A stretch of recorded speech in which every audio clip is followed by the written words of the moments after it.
Assalamualaikum warahmatullahi wabarakatuh. Halo anak-anak semua, apa kabar kalian? Semoga kalian dalam keadaan sehat dan baik-baik saja ya. Sebelumnya, perkenalkan nama Ibu Alfira. Kalian bisa memanggil Ibu dengan panggilan Bu Fira. Nah, sebelum Ibu memulai pembelajaran kita hari ini, alangkah baiknya kita berdoa terlebih dahulu ya. Berdoa dimulai.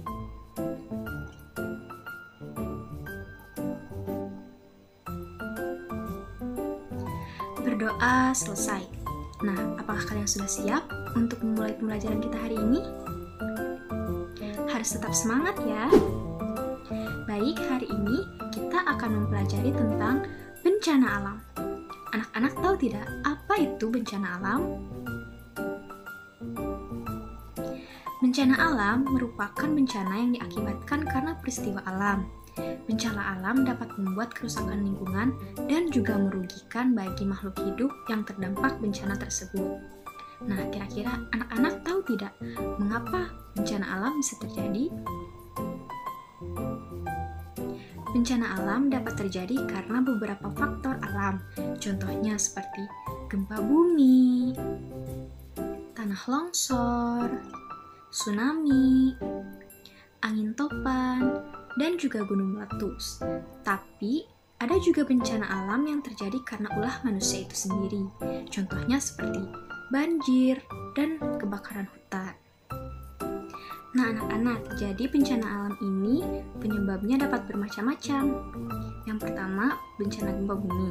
Penyebab dari gempa bumi ini adalah timbulnya guncangan atau gerakan getaran pada permukaan bumi yang disebabkan oleh pelepasan energi dari dalam bumi secara tiba-tiba.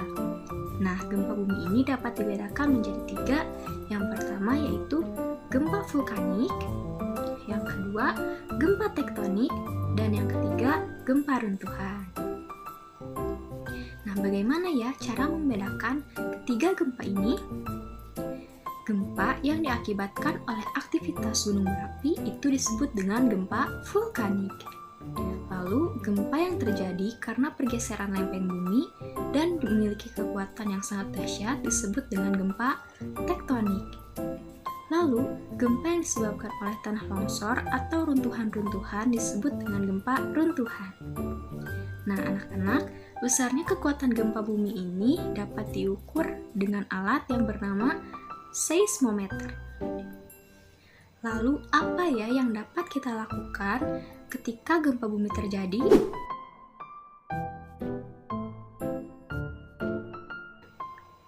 Nah, saat gempa bumi terjadi, kita harus tetap tenang dan jangan lupa berdoa ya anak-anak. Jika kita sedang berada di dalam ruangan, langkah baiknya kita berlindung di bawah meja karena tujuannya adalah untuk agar kita tidak terkena benda-benda yang jatuh akibat runtuhan dari guncangan gempa bumi.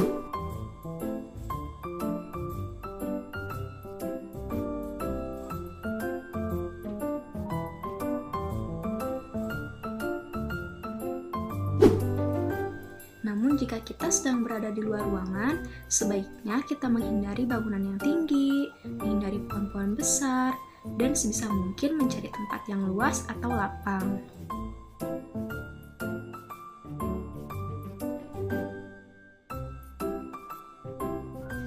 Selanjutnya ada tanah longsor. Tanah longsor adalah bencana alam yang terjadi karena jatuhnya bebatuan atau gumpalan tanah besar. Tanah longsor dapat terjadi dari dataran tinggi ke dataran rendah. Biasanya tanah longsor terjadi karena tingginya curah hujan, erosi tanah, hutan gundul, lereng yang curam, dan yang lainnya. Tanah longsor yang jatuh dapat membahayakan karena dapat menimbun bangunan-bangunan di sekitar yang juga dapat menimbun pepohonan. Adapun beberapa cara yang dapat kita lakukan untuk mengurangi bencana tanah longsor adalah melakukan penghijauan. Contohnya seperti menanam pohon atau reboisasi, tidak menebang pohon sembarangan, dan membuat teras sering. Lalu berikutnya ada tsunami. Kalian tahu tidak apa itu tsunami? Tsunami merupakan gelombang laut besar yang disebabkan oleh gerakan tiba-tiba yang berada di dasar laut. Nah, penyebab dari tsunami ini seperti letusan gunung berapi dan jatuhnya meteor ke dalam air. Bencana tsunami tidak dapat dicegah, tapi dapat ditanggulangi seperti melestarikan hutan bakau dan juga melestarikan terumbu karang. Lalu selanjutnya ada bencana banjir. Nah, banjir merupakan bencana alam yang terjadi ketika aliran air yang berlebihan merendam daratan dengan jumlah yang besar. Banjir terjadi karena curah hujan yang tinggi dan volume air di sungai atau aliran air tersumbat oleh sampah. Banjir juga dapat terjadi akibat pengundulan hutan dan rusaknya bendungan. Banjir dapat mengakibatkan rusaknya sarana dan prasarana yang ada di sekitar dan membuat lingkungan kita menjadi kotor. Lalu, bagaimana ya caranya untuk kita dapat mencegah terjadinya banjir?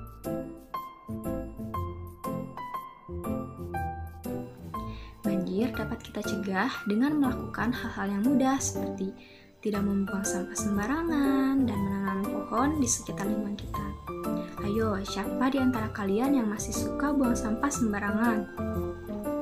Mulai saat ini, kita jangan membuang sampah sembarangan ya, karena membuang sampah sembarangan dapat mengakibatkan bencana alam seperti yang sudah Ibu sebutkan tadi, yaitu bencana alam banjir ataupun bencana alam yang lainnya. Jadi mulai sekarang sebaiknya kita lebih memperhatikan kebersihan lingkungan ya anak-anak, demi menjaga agar kita tidak terdampak bencana alam. Nah, selanjutnya ada kebakaran hutan. Kebakaran hutan dapat terjadi karena ulah manusia, namun juga dapat terjadi karena faktor alam. Kebakaran hutan karena faktor alam dapat terjadi ketika hutan mengalami kekeringan yang cukup ekstrim.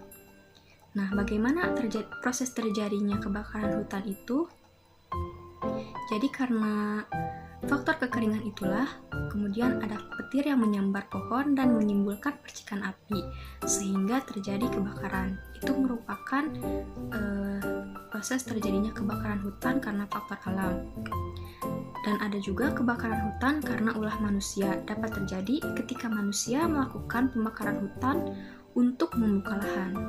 Dapat terjadi juga ketika manusia membuang puntung rokok sembarangan, membuang puntung rokok yang masih menyala ya anak-anak, ataupun ketika manusia melakukan kegiatan perkemahan di hutan, lalu lupa memadamkan api unggun itu. Nah, itu juga merupakan faktor yang dapat menyebabkan terjadinya kebakaran hutan. Lalu, apa sih cara yang dapat digunakan untuk melakukan pencegahan untuk mengurangi resiko terjadinya kebakaran hutan? Yang dapat kita lakukan seperti jangan pernah meninggalkan bekas api unggun yang masih menyala di dalam hutan. Lalu yang kedua, tidak membuang puntung rokok yang masih menyala secara sembarangan. Gitu anak-anak. Nah, selanjutnya bencana angin topan. Angin topan merupakan bencana yang terjadi akibat angin kencang atau badai besar dengan pusaran angin yang bergerak berputar dengan kecepatan 120 km per jam. Wah, kencang sekali ya anginnya anak-anak. Nah, angin topan ini biasanya terjadi akibat tekanan udara dalam sistem cuaca. Nah, selanjutnya ada gunung meletus. Gunung meletus ini merupakan peristiwa yang terjadi akibat endapan magma di dalam perut bumi yang didorong keluar oleh gas yang bertekanan tinggi. Aktivitas magma mempunyai suhu yang sangat tinggi di dalam perut bumi, berusaha keluar, dan magma yang keluar dari gunung berapi adalah gunung yang sedang meletus atau vulkanisme. Kalian tahu tidak apa itu magma? Magma merupakan cairan pijar yang terdapat di dalam lapisan bumi dengan suhu yang sangat tinggi, yakni diperkirakan lebih dari 1000 derajat Celcius. Wah, panas sekali ya anak-anak. Jadi cairan magma yang keluar ini disebut dengan cairan lava. Dan hasil letusan gunung berapi selain lava, diantaranya ada gas vulkanik, aliran pasir, lahar, tanah longsor, abu letusan, dan awan panas. Nah, itu tadi merupakan bencana-bencana alam yang terjadi di dunia. Baik bencana alam yang terjadi karena peristiwa alam itu sendiri ataupun bencana alam yang terjadi karena ulah manusia. Berbagai bencana alam yang diakibatkan oleh manusia dapat kita cegah. Namun bencana alam yang terjadi karena proses alam dapat kita tanggulangi. Nah, sekian anak-anak yang dapat Ibu sampaikan. Semoga dapat bermanfaat ya bagi kita semua dan semoga kita dihindarkan dari berbagai macam bencana. Terima kasih kepada kalian semua. Assalamualaikum warahmatullahi wabarakatuh.